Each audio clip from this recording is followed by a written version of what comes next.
I'm Carrie Peters, a recognized thought leader in the Microsoft Dynamics community and a Microsoft MVP for business applications.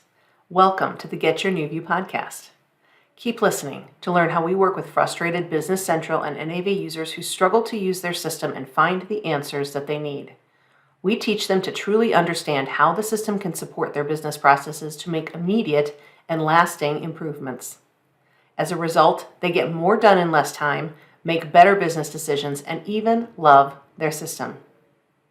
In this season of the New View podcast, we're talking all about business process assessments. What are they? Why should you get one? And what will it do for your business? I want to tell you a little bit today about how we got started doing business process assessments.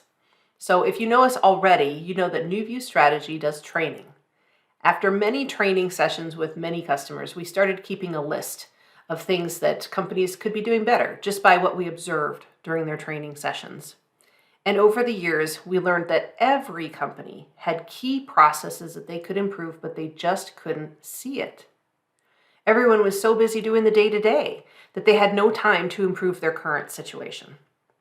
So after working with a couple of companies where we easily came up with a list of over 100 things they could improve, we decided to formalize the assessment process to bring the largest benefit to our customers. What were those benefits? Efficiency was the biggest one. Being able to eliminate inefficient, paper-based, manual, outside of the system workarounds made very large differences for these companies. But also greater system utilization. All of these companies had invested in their software just like you have, a lot of money and a lot of time, and they were only using 20% or less of the system. They had a great desire to use more of that system, but they needed help to get there. Focusing on automation. So there are lots of automated things that you can do with your ERP system. And as it goes with utilization, we often find that we just don't know how to do that, or we don't have time, we don't have the resources to put that together. But there are many things the system can be doing instead of your people doing those tasks. Certainly, a reduced level of errors was a very important benefit. And this is one of the symptoms that a lot of companies have when they embark on a business process assessment, that they're having lots of errors for quite a few different reasons, but reduction of errors because we're having the system do things instead of our people doing things, we're using the right part of the tool, and we're doing it in an efficient way helps to eliminate all of those errors. And the very last thing, and I think this is incredibly important, is happy employees who love the software that they work with every day.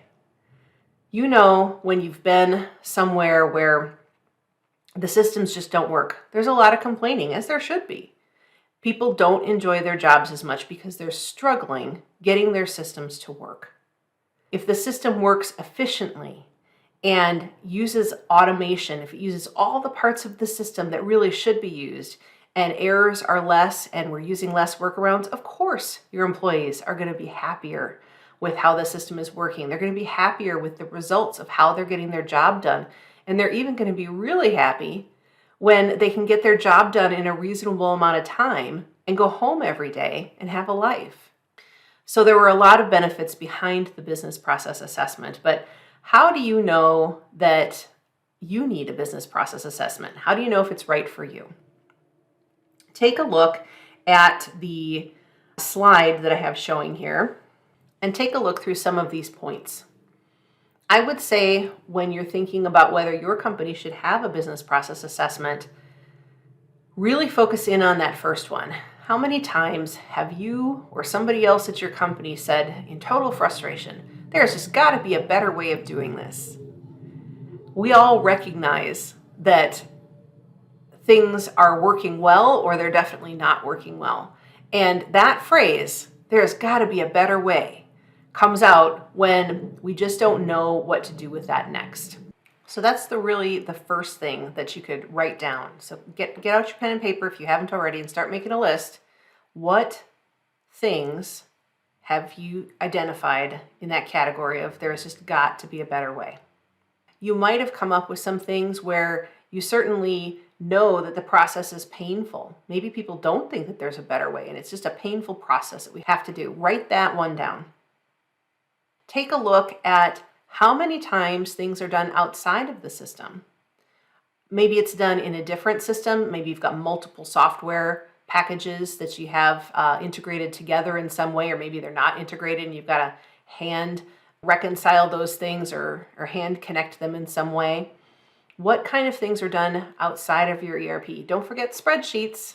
We probably have lots of things in spreadsheets that we're doing to track things outside of the ERP system. Why did you purchase an integrated system that should do all of this to do manual workarounds and do things outside of the system? So what kind of things are you doing outside of the system? Think about the processes that take a lot of time. There's always a few or even a handful of things that take way more time than anybody thinks they should. And a lot of times we don't understand why. So this might be a type of process that could use some automation or maybe some more efficient steps along with using your ERP to do that. The next thing to look at with your list is what parts of the system aren't you using today? You might have been the super user, the person who set up your system, or maybe you were involved with that group. And you know that there were a few things that got set aside for phase 2 of your implementation project. There are quite a few things on the list, and honestly, a lot of those things just don't ever get done. But you know that you want to. There was a plan at some point to make them part of phase 2. And you know that these would be a good fit. They're things that would solve some problems. There are things that would reduce or eliminate the need to do things manually because you'd be utilizing your system more. There's lots of things that maybe you haven't started utilizing in your company today that you absolutely could, but you just haven't gotten around to it yet. So let's go back and talk a little bit about errors. When you've started working on this list, you've looked at things that are painful, things that you know there has to be a better way, things that are done outside of the system, or things that take a lot of time. What about things that have a lot of errors? What kind of things do we have a lot of checks and double checks in place in order to make sure that they end up correctly? Or what kind of things do we have where there's a lot of review that needs to happen because we know that there are errors in that process? And a lot of times we either don't know how to fix it or we just think it might take a much longer time to be able to make it error-free. But honestly, you're probably spending a lot of time in review and checking and double checking that time could be spent up front to get that in the system correctly in the first place. So think about those things that have a lot of known errors where you expect them to have errors and you watch for that and you review for that and you plan for corrections. So put those on your list. What kind of things require workarounds? What kind of things do we have to take stuff out of the system, calculate it somewhere else, and then bring it back into the system? What kind of things are we needing to have some kind of a process that's accommodating for a weakness of the business process that we have put together today? And you'll recognize these because people will say, well, I got to use a workaround to use it, but it's okay. I don't want anything in your system to be okay. I want everything in your system to be absolutely fantastic. Think about what workarounds are being used in what areas of your company. And finally, think about those areas of your company where people are just plain frustrated with how the system works. I don't want to talk about people being frustrated about who fills up the coffee machine in the morning. We're talking about how are we frustrated with business processes? What things that you haven't put on your list yet are people just kind of disgusted with? And they express that frustration. Even better than the list that you're looking at right now is observation. Go around and talk to your team. Go through area by area and ask them, what are their pain points? What could be better? What was on phase 2 that never got done? Having those kind of discussions with your team and observing how efficiently they're able to do things and how much frustration there is and how many times people absolutely recognize that it's not optimal, but they're doing the best that they can with what they have in that moment. Those are some great things to add to your list. So talk to your team and think a little bit about what you learned. Take a minute to look at that piece of paper that you just put together with that list. That list should be all of the "there has to be a better way" processes on there. How many are there? How many are you okay with there being on there? If your list is a little longer than you're comfortable with, I would love for you to contact us.